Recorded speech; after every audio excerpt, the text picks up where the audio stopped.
Tracking the week. On Monday, the Lagos State government announced its plans to partially close the Marine Beach Bridge located at Total Gas in Wards Apapa for 5 months. According to the Commissioner for Transportation, Frederick Oladende, this is to enable repair work on the bridge. The closure of the bridge will take effect from Wednesday, May 27 till Wednesday, October 21.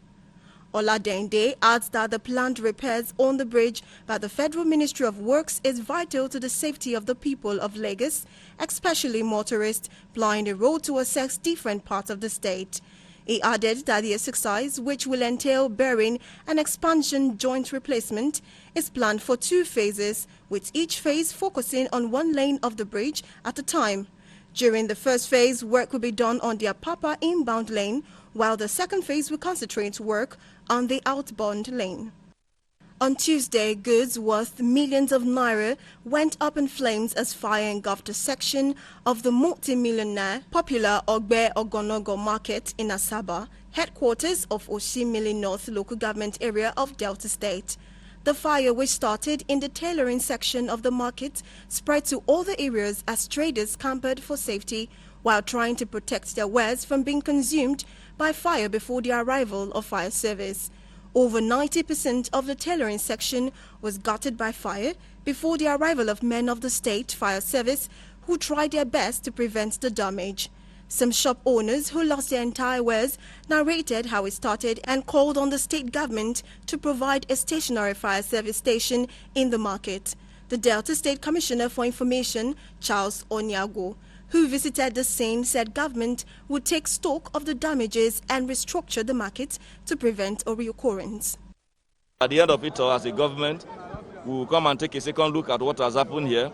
We may not have the capacity to restore everybody to where they were before this fire incident. And after this fire incident, I can also assure you that we will have to also do some form of restructuring. Meanwhile, on Wednesday, the commencement of the trial of the former head of civil service of the Federation, Winifred Oyoita, stalled at the Abuja division of the Federal High Court due to the absence of the prosecution.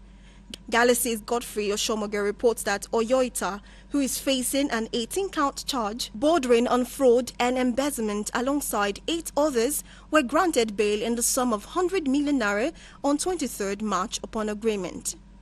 The trial, which was scheduled for this Wednesday, could not go ahead owing to the absence of Muhammad Abubakar, the counsel to the EFCC, which is accusing the power head of service of fraud in relation to duty toll allowances, extra codes, conference fees, and receiving kickbacks and contracts.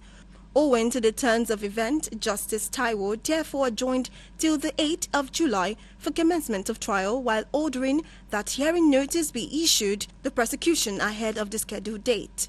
The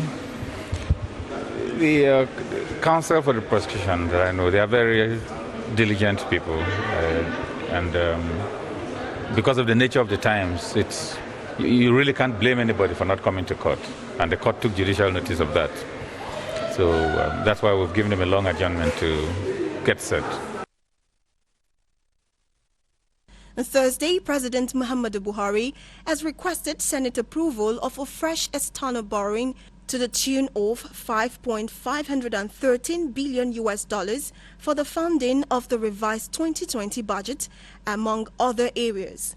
It reports that this request of the President is contained in a letter read by the Senate President Ahmad Lawan on Thursday during an emergency plenary session, which was called to receive and consider the revised 2020 appropriation bill. This is coming earlier than the original scheduled resumption date of the 2nd June following the Salah break. The President's request for the external borrowing is to finance the draft revised 2020 budget, fund priority project, and to support the state government in view of the dwindling revenue from oil and the general economic downturn occasioned by the COVID-19 pandemic.